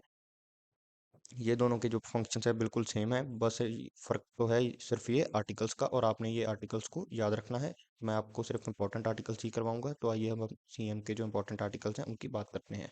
सबसे पहले article 163, CM advises the governor and is the real head of state executive. यानी कि रियल हेड जो है वो सीएम ही होता है, और ये जो है गवर्नर को एडवाइस देता है। और गवर्नर इसकी एडवाइस को, हम कह सकते हैं गवर्नर इसकी एडवाइस को एक बार के लिए टाल सकता है, इसको रीअप्रूव के लिए कह सकता है, पर इसकी एडवाइस को बिल्कुल जो है खारिज नहीं कर सकता। जैसे कि अगर सीएम चाहता है, जैसे कि गवर्नर के पास जो है एक पावर होती है कि वो किसी की भी सजा जो है वो माफ कर सकते हैं। और वो सजा सीएम किसी की सजा माफ करवानी चाहते हैं और वो गवर्नर को एडवाइस देंगे कि इसको जो है इसकी सजा कम कर दीजिए, और गवर्नर उसकी सजा कम कर देंगे। अगला आर्टिकल है article 164, CM is appointed by governor, minister serve the governor's player. यानी कि जो सीएम है उसको गवर्नर अपॉइंट करता है। यानी कि गवर्नर जो है वो सीएम को अपॉइंट करते हैं जस्ट ऑन पेपर। वैसे तो ये हम कह सकते हैं कि जो एक पॉलिटिकल पार्टी है उसका इंटरनल डिसीजन है। अब है next article, article 166, all executive actions are taken in the governor's name.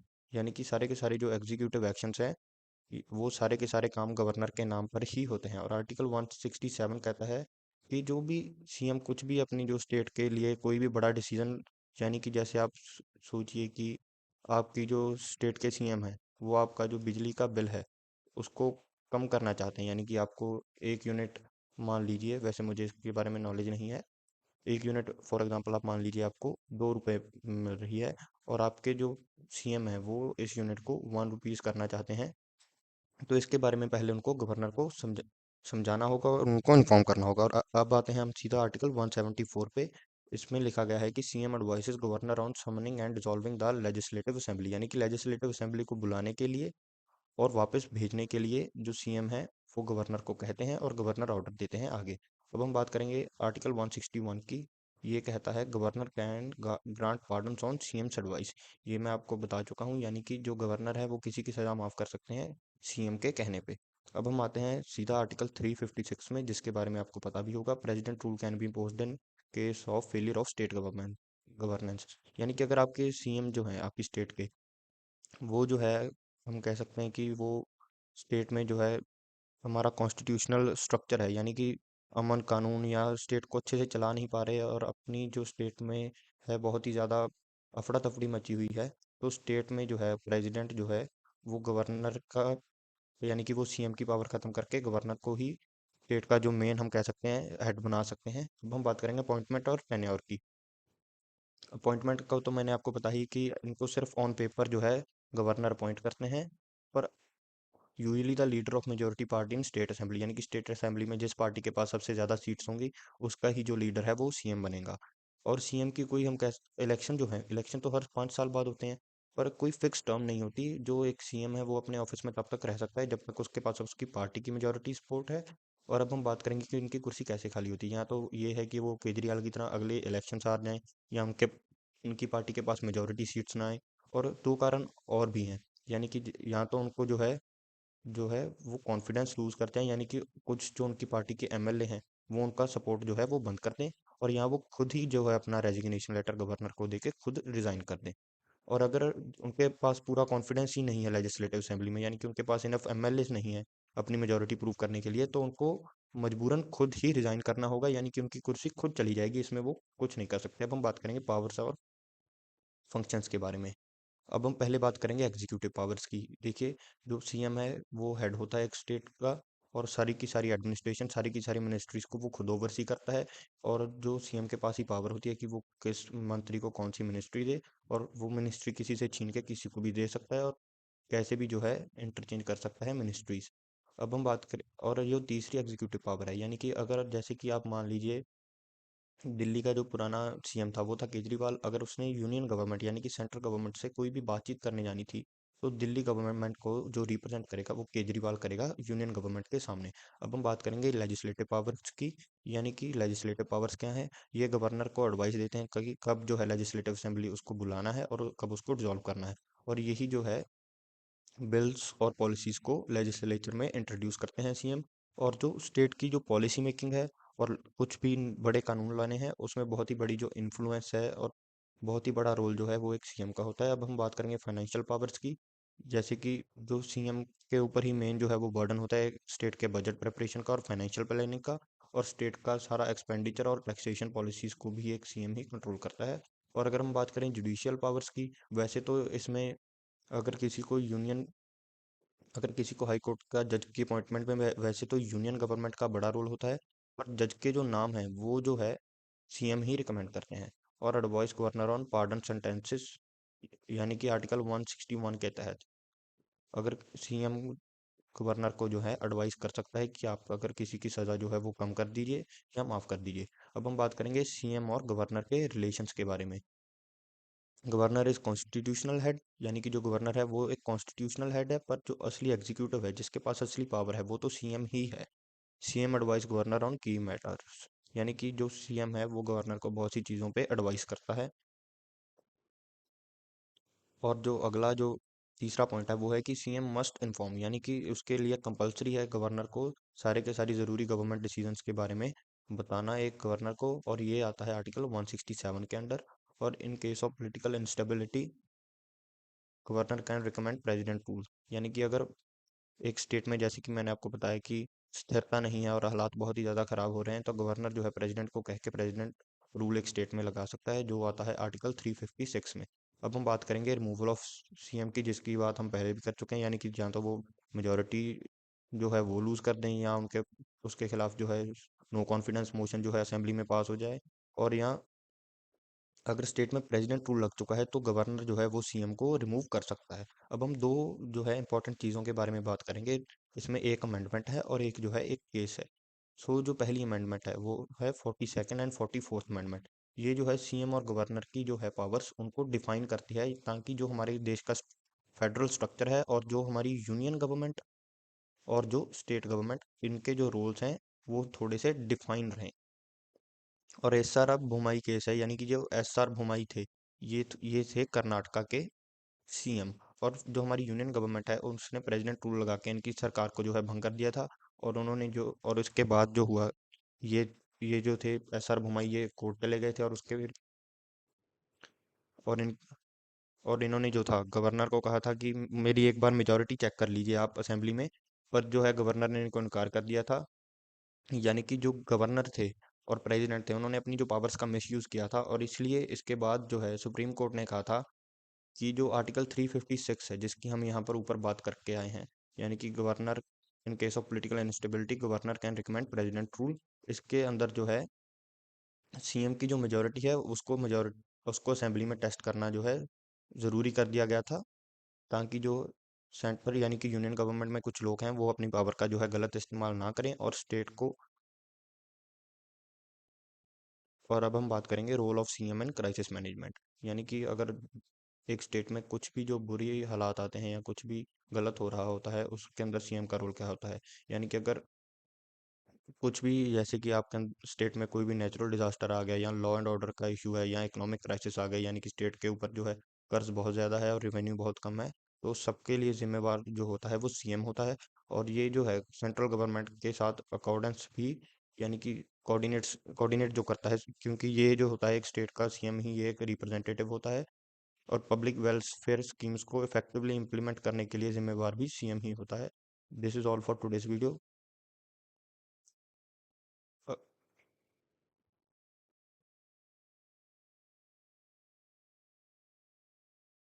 अगर आप वीडियो को यहाँ तक देख रहे हैं तो वीडियो को लाइक करें और चैनल को सब्सक्राइब करें।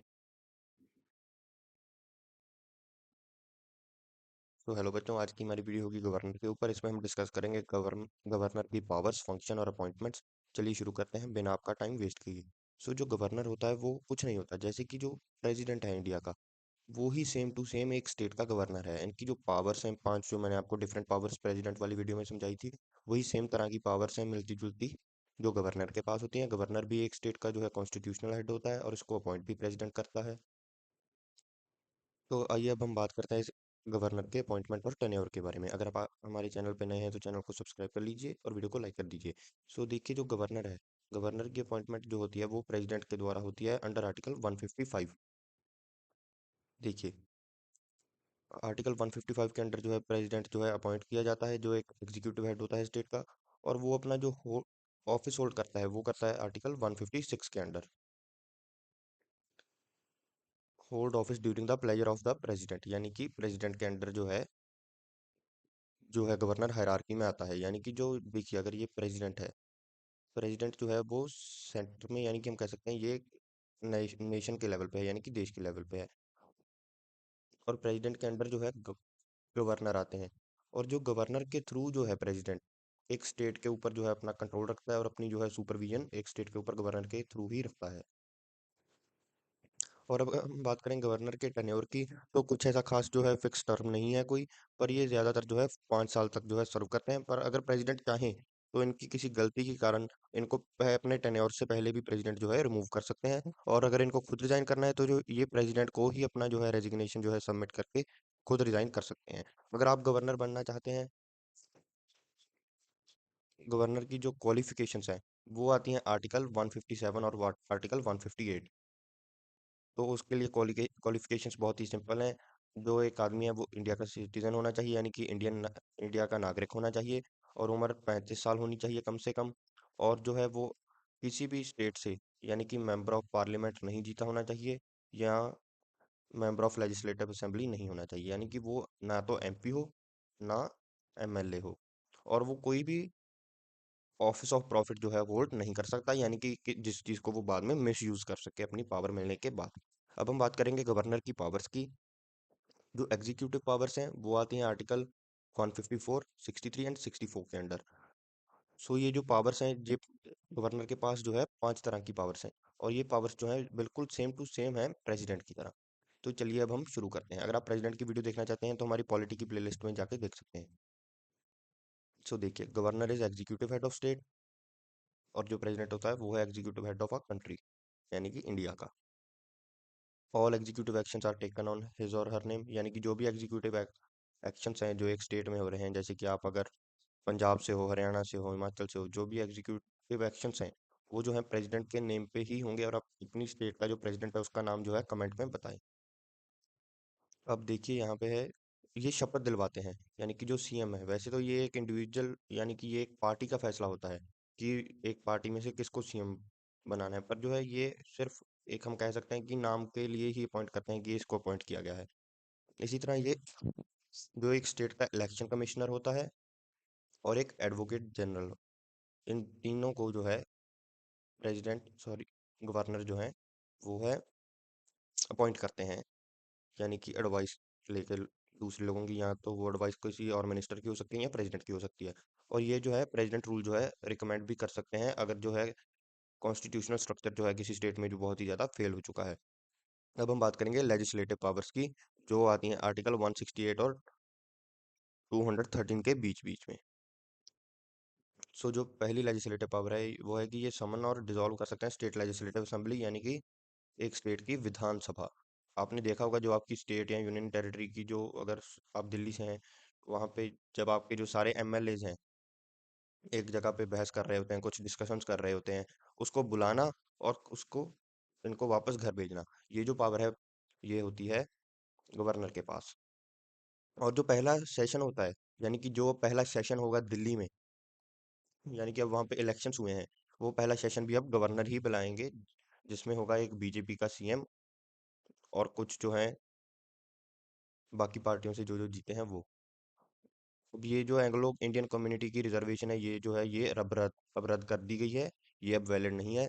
अब आता है कि वो अपना एसेंट जो है जो वो स्टेट लेजिस्लेचर के बिल में वो दे सकते हैं, वो रिजर्व जो है कुछ बिल्स को रख सकते हैं प्रेसिडेंट के लिए। ये तो कुछ इतना इंपॉर्टेंट नहीं है, पर ये जो लास्ट वाला आर्टिकल है ये बहुत ज़्यादा इंपॉर्टेंट है, आर्टिकल 213। इसमें ये कहा गया है कि जो जो गवर्नर है वो जो है कुछ ऑर्डिनेंस बना सकते हैं अगर बहुत ही ज़्यादा ज़रूरी फैसला कोई लेना है, और जो हमारी जो विधानसभा है वो सेशन में नहीं है, यानी कि जो कहते हैं कि चोन जाब्ता है वो लग चुका है, और जो है जो हमारी स्टेट असेंबली है वो वर्किंग नहीं है, यानी कि अब इलेक्शंस हो रहे हैं और कोई सरकार नहीं है, और स्टेट को यानी कि हमारी सरकार को कोई बहुत ही ज़्यादा ज़रूरी फैसला लेना है, तो वहाँ पर एंट्री होती है गवर्नर की। गवर्नर जो है कुछ ऑर्डिनेंस बना देगा उस समय के लिए, और बाद में जो स्टेट है वो उसको जो है अप्रूव करेगी या कैंसिल कर देगी, वो बात की बात है। पर एक बार के लिए जो है ऑर्डिनेंस जो है वो गवर्नर बना सकता है। अब हम बात करेंगे फाइनेंशियल पावर्स की। सो जो फाइनेंशियल पावर्स हैं, स्टेट का जो बजट है वो गवर्नर की परमिशन से ही इंट्रोड्यूस होता है किसी भी स्टेट का। जो मनी बिल्स है वो भी गवर्नर की रिकमेंडेशन से ही इंट्रोड्यूस होते हैं, जैसे कि सेंटर में जो है प्रेसिडेंट की जो है प्रेसिडेंट की कहने पर ही जो है वो मनी बिल जो है इंट्रोड्यूस होता है वो, और प्रेसिडेंट ही बताता है कि एक बिल जो है वो मनी बिल है कि नहीं है। और जो है ये फंड्स जो है वो भी एलोकेट कर सकते हैं contingency fund of the state से। अगर हम बात करें जुडिशियल पावर्स की, तो ये जो है स्टेट के जो हाई कोर्ट हैं वहाँ पे के जो जज हैं उनको अपॉइंट करते हैं प्रेसिडेंट और चीफ जस्टिस ऑफ इंडिया की रिकमेंडेशन पे। और अगर हम बात करें कि इनके पास पावर क्या है, वही सेम पावर्स जो प्रेसिडेंट के पास है, यानी कि ये अगर किसी की, आप पर इनका आर्टिकल याद रखिएगा, ये आर्टिकल है आर्टिकल 161। इसके अंदर जो क्या है, अगर किसी की सजा है तो जो गवर्नर है वो किसी आदमी की जो, अगर आपकी 10 साल की सजा है तो वो कम करके उसको 5 साल की 7 साल की कर सकते हैं। और अगर आपको फांसी हुई है तो आपकी फांसी को कैंसिल करके उम्र कैद कर सकते हैं। और अगर आप और यही होता है इसमें तो, यानी कि ग्रांट पार्डन्स, रिप्रीव्स और रिमिशन के अंदर। अब हम बात करेंगे डिस्क्रिशनरी पावर्स की। और ये जो चार पावर्स हैं ये ऐसी पावर्स हैं जिनमें जो है गवर्नर बिना जो है एक स्टेट के, यानी कि जो काउंसिल ऑफ मिनिस्टर्स होते हैं, यानी कि सीएम, होम मिनिस्टर, एक स्टेट का जो भी बाकी सबके सब, उनकी जो है सलाह के बिना ये जो चार पावर्स हैं वो एग्जीक्यूट जो है गवर्नर कर सकते हैं। वो एक तो है रिजर्विंग बिल्स फॉर प्रेसिडेंट, यानी कि प्रेसिडेंट के लिए बिल्स को रोक के रखना, और sending reports to president regarding failure of constitutional machinery, यानी कि अगर एक कॉन्स्टिट्यूशनल मशीनरी जो है, यानी कि लॉ एंड ऑर्डर की सिचुएशन सही नहीं है, जैसे कि हाल ही में मणिपुर में जो है प्रेसिडेंट रूल लगा है, वहां पर आपको पता है काफी समय से, बहुत समय हो गया है वहां पर जो है हमारा जो हालात हैं वो ठीक नहीं है। तो जो गवर्नर है वो प्रेसिडेंट को सीधे जो है रिपोर्ट में बता सकता है, यानी कि उनको एडवाइस दे सकता है कि आप यहाँ पे जो है इमरजेंसी लगाओ, क्योंकि यहाँ पे जो हमारी कॉन्स्टिट्यूशनल मशीनरी है वो फेल हो चुकी है। मैं तो ये सोचता हूँ, कुछ मैं ऐसा किसी भी सरकार के, यानी मैं पॉलिटिकल वे में बहुत ज़्यादा न्यूट्रल हूँ, मैं ये सोच रहा हूँ कि हमारी सरकार क्या तब से सो रही थी? इतने समय जो देर में जाके इन्होंने जो है मणिपुर में जो प्रेसिडेंट रूल लगाया है। चलिए अब हम नेक्स्ट पावर की बात करते हैं। Deciding on appointment of chief minister if no clear majority is there. यानी कि अगर एक पार्टी अपनी जो है क्लियर मेजोरिटी जो है डिसाइड नहीं कर पा रही, तो ही तभी, सिर्फ अगर मेजोरिटी एक पार्टी ने डिसाइड कर लिया तब गवर्नर इंटरफेयर नहीं कर सकते। यहाँ पर मेन पॉइंट ये है, इसके ऊपर ध्यान देना। अगर एक पार्टी मेजोरिटी अपनी जो है डिसाइड नहीं कर पा रही, तो जो है गवर्नर इंटरफेयर करेंगे और खुद किसी एक अच्छे आदमी को जो उनको लगता होगा उसको जो है सीएम बना देंगे एक स्टेट का। Calling for floor test to approve majority of the government, यानी कि जो है विधानसभा में सभी जो एमएलएज हैं उनको बुलाना और मेजोरिटी जो है उसको चेक करना। अब हम बात करेंगे गवर्नर और प्रेसिडेंट में जो है वो फर्क क्या क्या है। सो जो गवर्नर है वो हेड होता है स्टेट का और प्रेसिडेंट कंट्री का। और जो गवर्नर है इनको जो है प्रेसिडेंट ही खुद अपॉइंट करते हैं। पर जो प्रेसिडेंट है उनको इलेक्टोरल कॉलेज, यानी कि हमारे जो देश के एमपी हैं, एमएलए हैं, जो मेंबर्स हैं हमारे लोकसभा के, वो और राज्यसभा के कुछ मेंबर्स, वो वोट करते हैं और तभी प्रेसिडेंट जो है वो डिसाइड होते हैं। और फिर वो है गवर्नर को जो अपॉइंट करते हैं। और जो अब इनके जो आर्टिकल्स हैं, प्रेसिडेंट के आर्टिकल्स हैं 52 से 78 और गवर्नर के आर्टिकल्स हैं 53 से 162। और जो टर्म है, प्रेसिडेंट की टर्म तो फिक्स है 5 साल, पर जो गवर्नर है उनकी टर्म जो है 5 साल वो फिक्स नहीं है। और जो रिमूवल है, इनको जो है गवर्नर को तो प्रेसिडेंट खुद रिमूव कर सकते हैं, पर जो प्रेसिडेंट है वो इम्पीचमेंट से ही रिमूव होंगे। पर आज तक हमारे देश में कोई भी प्रेसिडेंट जो है वो रिमूव नहीं हुए हैं। अब हम बात करेंगे इंपॉर्टेंट अमेंडमेंट केसेस की। सबसे पहले जो है हुई थी अमेंडमेंट प्रेसिडेंट यानी कि गवर्नर के रिलेटेड, वो है 42nd अमेंडमेंट 1976। इसने जो है मैंडेटरी कर दिया था गवर्नर को कि वो जो है जो काउंसिल ऑफ मिनिस्टर्स हैं उनकी सलाह से ही काम करे, क्योंकि वरना जो हम कह सकते हैं कि गवर्नर जो है, अगर जैसे कि दिल्ली की पुरानी सरकार जो है आम आदमी, वो बीजेपी पे इल्जाम लगाते हैं कि इन्होंने गवर्नर की वजह से हमारे काम नहीं होने दिए। अगर गवर्नर जो है डिफरेंट पार्टी का है और जो काउंसिल ऑफ मिनिस्टर्स हैं, यानी कि पावर में जो स्टेट में सरकार है, यानी कि जो गवर्नर है इनको तो सेंटर अपॉइंट करेगा, और स्टेट में अगर सरकार कुछ और है तो इनके जो है इनके बीच में जो आपस में जो है तकरार बन जाएंगे, और इनकी जो आपस में बनेगी नहीं तो जो इसमें पिसेंगे कौन, लोग। इसलिए ये जो है 42nd अमेंडमेंट में ये मैंडेटरी कर दिया था कि जो गवर्नर है वो काउंसिल ऑफ मिनिस्टर्स की जो है एडवाइस उसके तहत ही काम करेंगे। और जो सरकारिया कमीशन है इसने भी 1983 में रिकमेंड किया था कि जो गवर्नर है इनको जो है पॉलिटिकली न्यूट्रल रहना चाहिए। अगर हम बात करें भुमाई केस की जो 1994 में चला था, इसमें जो है बात की गई थी कि जो गवर्नर की जो डिस्क्रिशनरी पावर्स में से है कि वो रिकमेंड करें प्रेसिडेंट को कि आप हमारी स्टेट में प्रेसिडेंट रूल लगा दें, तो जो है उनकी जो डिस्क्रिशनरी पावर्स हैं उनको लिमिट कर दिया जाए कुछ। सो यही जो है गवर्नर के बारे में था, इसमें से यही आता है आपके एग्जाम के लिए। So that's all for today's video. अगर आप यहाँ तक वीडियो देख रहे हैं तो हमारे चैनल को सब्सक्राइब कर दीजिए और वीडियो को लाइक कर दीजिए। और हमारी जो प्लेलिस्ट है, आप हमारी जो सारी वीडियोस हैं वो प्लेलिस्ट के तहत जो है बनाई गई हैं। आप हमारे चैनल को सब्सक्राइब करके रखें और हमारी प्लेलिस्ट में से जाके सारी वीडियोस देखें। Thank you. That's for today.